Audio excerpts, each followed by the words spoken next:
It really seems like this week, all roads lead to Saudi Arabia. We had the summit between U.S. and Russian officials in the capital Riyadh over ending the war in Ukraine. U.S. Secretary of State Marco Rubio met with Crown Prince Mohammed bin Salman there as well. Plus, in Miami, Saudi Arabia's Sovereign Wealth Fund hosted an investor conference that was attended by President Donald Trump himself. The Saudis have forged a new relationship with Russia and will be a critical voice in determining what happens with Palestinian statehood. On this weekend episode of Reuters World News, we'll ask our Saudi experts why the kingdom has become this center of diplomacy. What role is oil playing, and do Trump and MBS want the same thing? I'm your host, Jonah Green.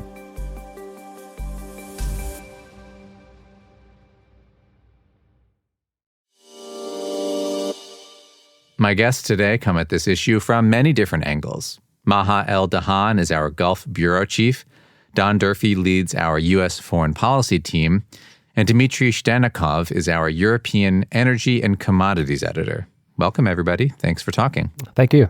So let's start with you, Maha. You're in the Gulf and you visit Saudi Arabia often. Why are we seeing the Saudis at the center of so many diplomatic efforts? Well, I think if you look at the place the Saudis find themselves in now that the Trump administration has come in, it's a very different place than they were with Biden. That was quite a hostile relationship at the beginning of it. Mm-hmm. Saudi Arabia was still in the throes and dealing with all the ramifications of the Jamal Khashoggi assassination in Turkey. We had a very awkward fist bump between MBS and Biden when he finally visited the kingdom. I think it was July 2022 in Jeddah. So it was all quite tense, and it took them quite a while to be able to deal with the Biden administration. Now that Trump has come in, MBS has had a good relationship with Trump the first time around. It's a little bit of a different world that we're in, though, in 2025, in that the Saudis themselves, their positioning has changed slightly. Mm-hmm. They have a rapprochement with Iran going on. They are very much interested in having investments in the US, but they're also interested in China.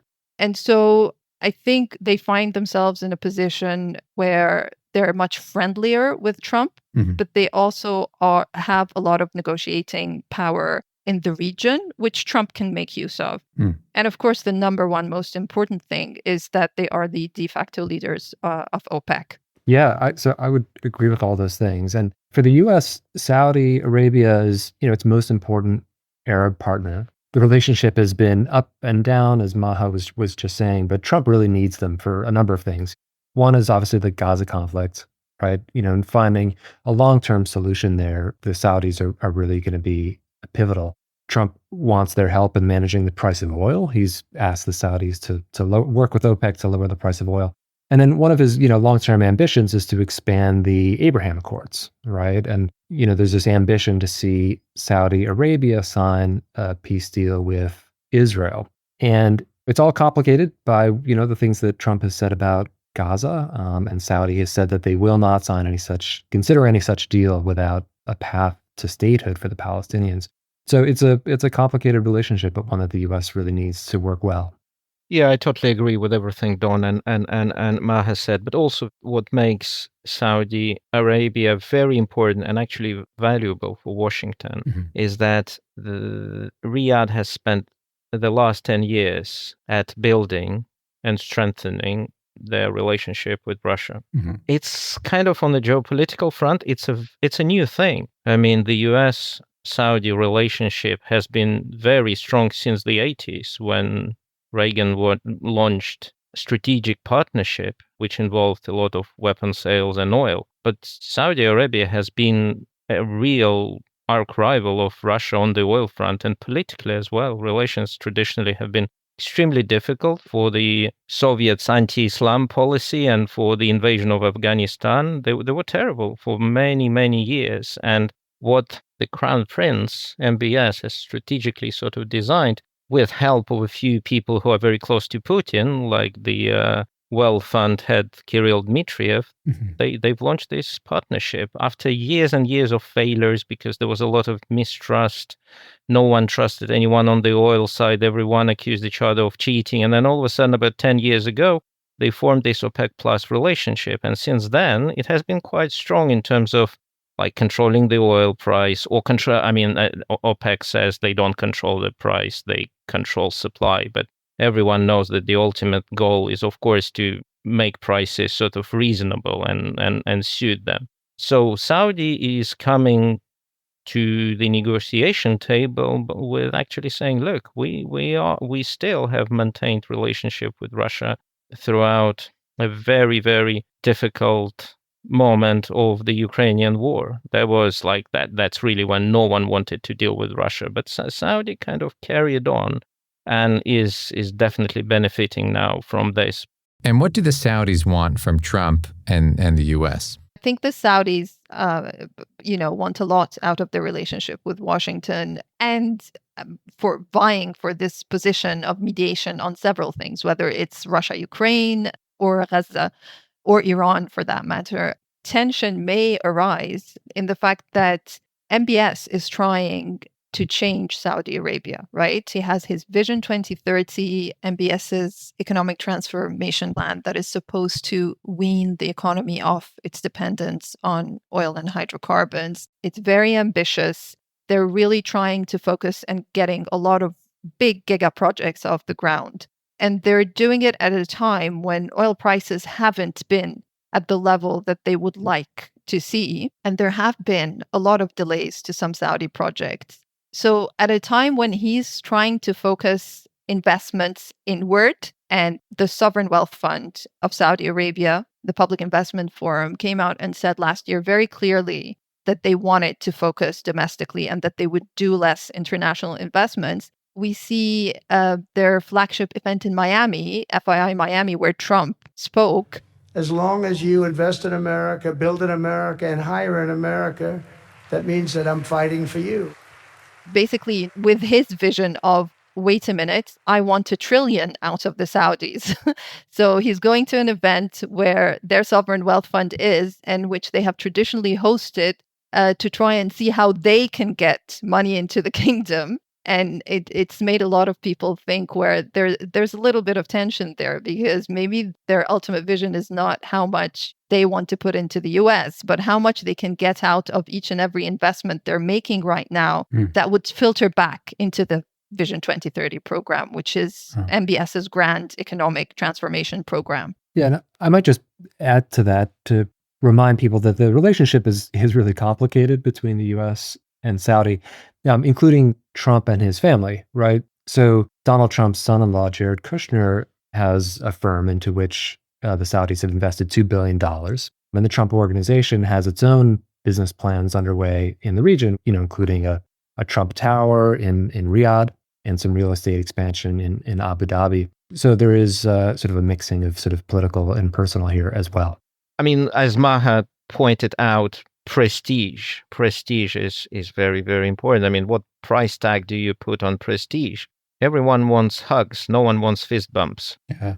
Iran, as Maha mentioned, very important. I mean, things get very quickly forgotten, but it was only, 2019, so 6 years ago, that Iranian proxies have destroyed, with drone attacks, a big chunk of the Saudi oil industry. Mm-hmm.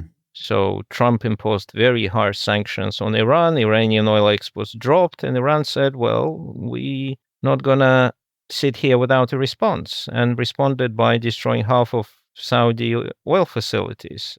It took some time to repair this. It was a very, very serious incident.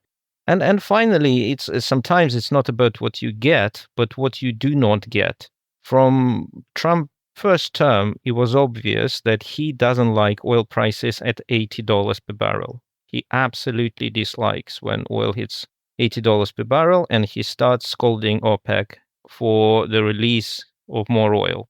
For Saudi, $80 per barrel is extremely important for balancing the budget. They cannot afford less than $80 per barrel. And their vision is pretty much like, we're not going to give people are unrestricted, unlimited access to oil, world is unfair. Same as if you ask for unrestricted access to US dollar liquidity, people will say, well, on what grounds are you asking for? And it's unrestricted access to the dollar. So the Saudi vision is like, we have oil, it's our currency. So to have their view, to understand the US government view on what they want from their oil policy, how Trump views the oil policy in his second term is paramount and priceless for them. Mm-hmm. So sometimes it's even kind of untangible access to some inside US knowledge. That's what they want. Dima mentioned the Upkick attacks in 2019. And off of that, front and center on the minds of the rulers of Saudi Arabia is a comprehensive defense agreement with the US. And that's something that has been under discussion with the Biden administration. It was linked to normalization with Israel. It took a backseat when Gaza broke out.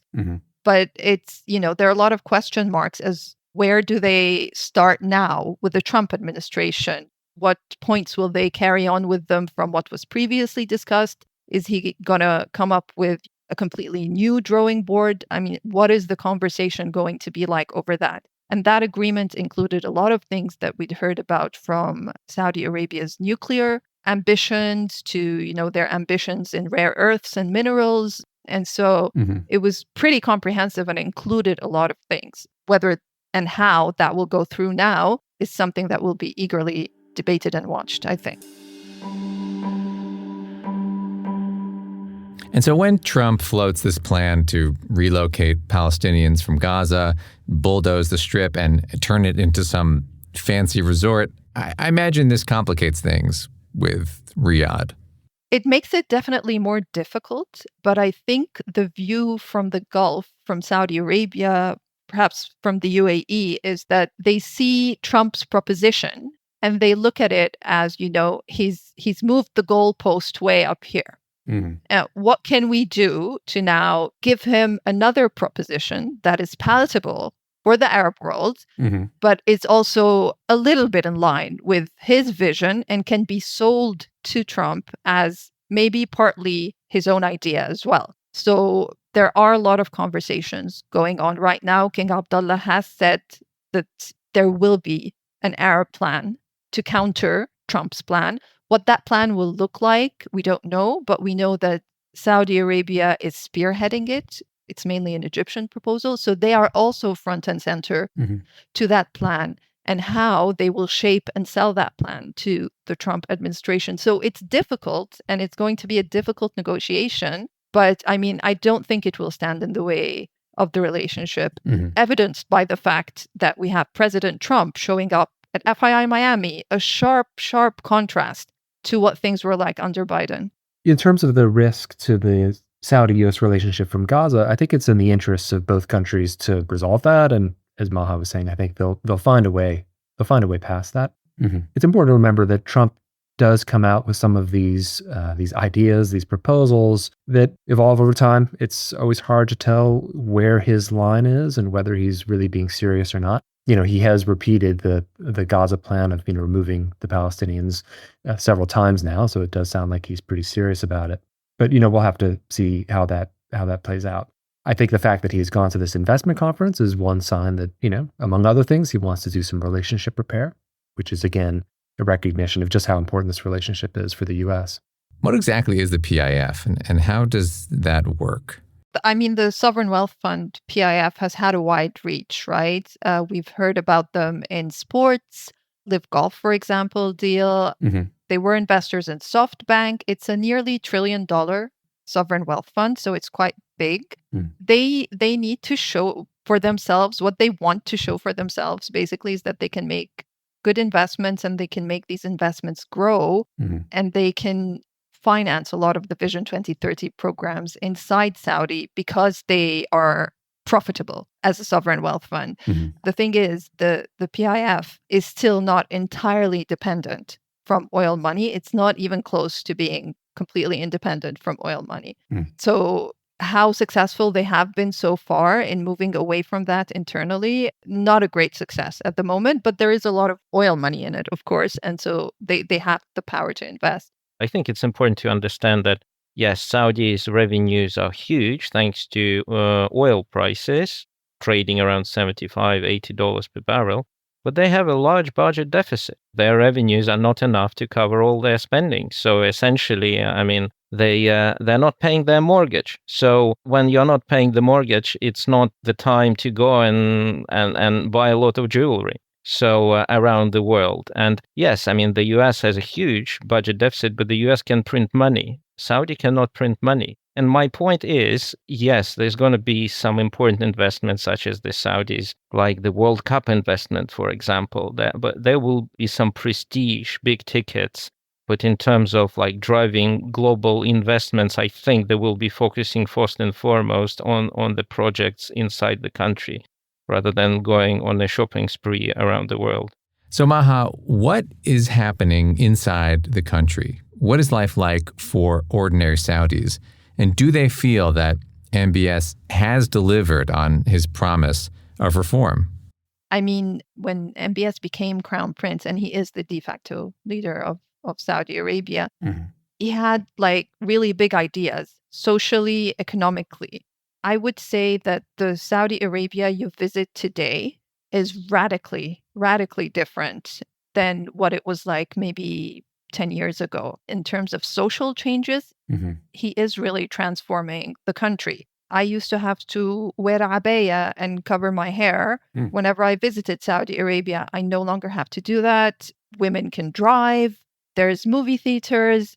He has one of his advisors in charge of an entertainment authority. And now we have the Riyadh season with like Arab celebrities, international celebrities making their way to, Saudi Arabia at various times of the years. They have celebrity endorsements. It's a radically different country. Now, a lot of the young Saudis are very happy with those changes. You're living in a country where you can go out freely, where there are parties. And so that has really changed. But I think what we have to remember is also Saudi Arabia, in a lot of people's minds who've never visited or maybe don't know too much about the country, is a rich Gulf country with a lot of money where everyone is living really well. That's not entirely true. Saudi Arabia is a big country with a large population, unlike, for example, its neighbor, the UAE, where the population is quite small. And there is poverty in Saudi Arabia. And so in terms of like the standards of living for average Saudis, there are issues still. And, the most popular topic of conversation that you will have with any Uber driver when you get in are that things are becoming more expensive and that life is becoming more difficult. So there is a big question mark about how much his Vision 2030 is filtering down to all segments of society in terms of the economy. But I would say in terms of society, there are very big changes, which the majority of people really like. There is, of course, a segment of the population which will be unhappy with these changes, more conservative, shocked to see parties and cinemas and whatnot. Thanks to everybody for talking today. I really appreciate it. Thank you.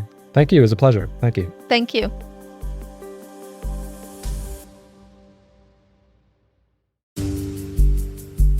Thanks again to Dimitri, Maha, and Don for their time and expertise. Reuters World News is produced by Gail Issa, David Spencer, Sharon Reich-Garson, Kim Vanell, Christopher Walljasper, and me, Jonah Green. Our senior producers are Tara Oakes and Carmel Crimmins. Our executive producer is Leela DeKretzer. Sound design and music composition by Josh Summer. We'll be back on Monday with our daily headline show. To make sure you never miss an episode, click follow on your favorite podcast player or download the Reuters app.